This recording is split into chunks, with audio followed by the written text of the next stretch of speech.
What's up everyone? Sebastian from HTS Fitness. Welcome to another video of my Think About It series. So going off my last video, you probably heard me say that your body would adjust faster than it would have if you made incremental changes over a longer period of time. That sparked an idea for me to do a video on what happens to your body during a prep and maybe some fat loss phases that are done in a similar fashion. And today I'm busting out the whiteboard. So I'm going to be holding the camera while I'm doing this, so bear with me on the shakiness of this. Other than that, let's dive into it. Boom, okay. Whiteboard, check. So I'll draw out this chart. Let's say this guy right here, that's our progress. And this right here represents time. Drawing in like another line here, another line here for the stuff I want to go into. It's just going to get a little bit more confusing, especially when I only have one color. But I might go over it later. We'll see what happens. So this is your progress. And normally what happens is when you hit this flat line right here, this means you're getting a plateau. That means you've stalled. You're not getting results. You're not getting progress. So normally what would happen is in a perfect world, if everything has already been done properly, I would say your first move, it's more up to you, but let's say we increase cardio. So now you're burning more calories than you're eating. So then your progress goes like this with your weight. Then, boom, you hit a plateau, your body adapts, right? So then it's like, well, I already lowered my cardio here. I don't want to do more cardio, so you know what? I'm gonna decrease my food. So then, boom, then you have this plateau again. And then you're like, damn, dude, well, I don't want to fucking eat less food. I just did that. I'm going to do more cardio. So then what happens? Boom.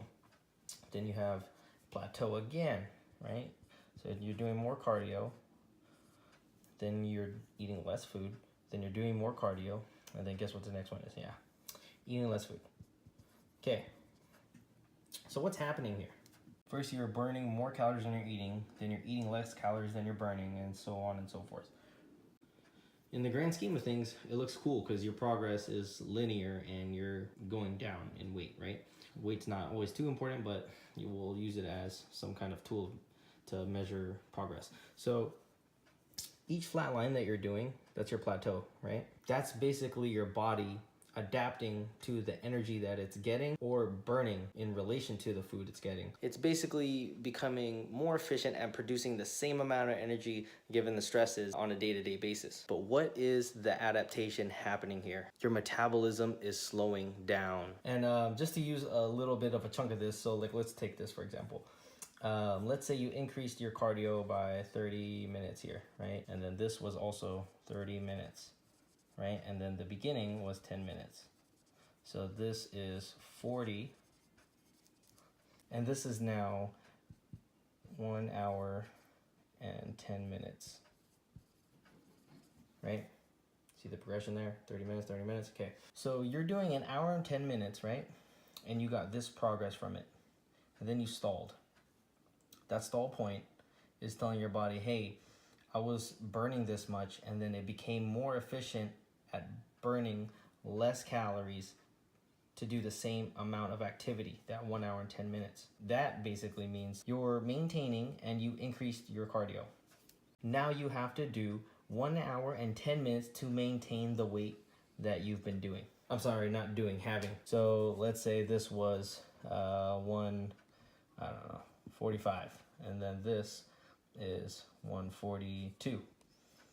And then now you have 1 hour and 10 minutes of cardio to maintain the 142 because your body got used to it. So you have to keep doing this. Your body is slowing down the metabolism. And then we get into the fucked upness of lowering your food too. So now I'm a little bit more into it. We'll actually go into more in depth, and I'll probably just use like dotted lines or something. Okay, so let's draw that chart again. Boom. This is time. So this is going to be our key. The solid line, this is going to be our weight. Dotted line, this represents our metabolism. And then we're also going to make one for food. Let's do that. Okay. So what happens? Normally metabolism, let's say, is average and is kind of like up here-ish, right? And then we'll say that food is up here. Normally you are in a surplus before starting a fat loss phase. Let's say you're eating at maintenance to make it easier. So right above it will be your food. So we have those, and then we also have our weight. Our weight, we can probably, we'll probably put it right there. And then let's do one more line actually for cardio. I can't really think of anything, so I'm just gonna do this and we'll make it work because fuck it. And normally cardio for a lot of people starts right there. Cool, so we have our weight, metabolism, and our food. Normally, what happens? We go like this, we drop our food, right? So food goes down. Then, what did I say? Your metabolism will also go down. Then your weight, what happens? It also goes down. I probably shouldn't have fucking done that. So we have that. Let's imagine that's all at the same time point because I know it's fucking up, but I don't have color, so bear with me. With your metabolism, it's slowed down, right? And you're maintaining. Your food stays there, right? And then your weight stays there. So progress is stalled. Normally at this point, you're like, fuck it, I'm done. I'm not gonna compete. I'm just kidding. So at that point, you stalled in progress. So what you're gonna do is you've kept cardio the same, and then now you're going to increase it. All right? Then what happens to your weight? It goes, and then metabolism follows suit. And then this whole time your food's staying the same, right? Because we didn't change it. So then keep cardio the same. Then you're like, I don't want to do more cardio. I drop my food, right? Weight goes down again. And then metabolism goes down again. And then food remains constant until you stopped having that change. Cardio remains constant, right? And you get the point. You just have this downward and then this is upward. And then weight and metabolism follow suit, right? Not always linear with each other like that, but it's pretty close. Okay, so let's say this right here, boom. This was show day, right? And then at this point, your food's so fucking low, weight's hella low, metabolism's hella low, cardio's hella fucking high. So what happens? You have hella food, right? So your food shoots up, like fucking throughout the next couple days, few days, hopefully not the whole week, you know what I'm saying? That happened to me, it's not a good deal. And then what happens after you've had hella food? Your weight shoots up, right?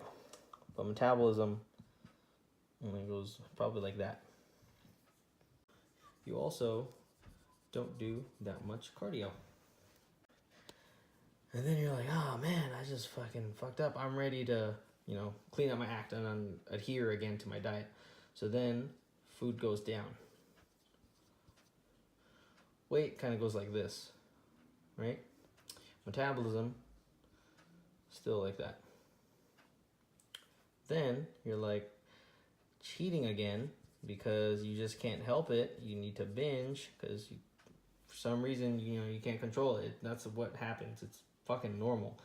Weight shoots back up. Then you're like, damn, I'm not getting my results. I keep fucking up. So then you drop your food again. Then your weight kind of comes down a little bit because your metabolism is still not recovering. It doesn't recover as fast as your weight goes up, and then you're basically bring yourself in and out of deficits, and you never really give your time to have your metabolism get back to normal. And I would say probably with this whole time, this whole prep, let's say this was 20 weeks, I would say about 10 weeks, half the time, would be bringing this back up. 10 weeks later. And just to kind of give you a better visual. Okay, so 10 weeks, what is that? that's a little under 3 months. And normally for people who compete, I would say they choose to do a show around 1 month later, 4 weeks, right? So that's like what, right around here. And as you can see, you already brought your food down a little bit, right?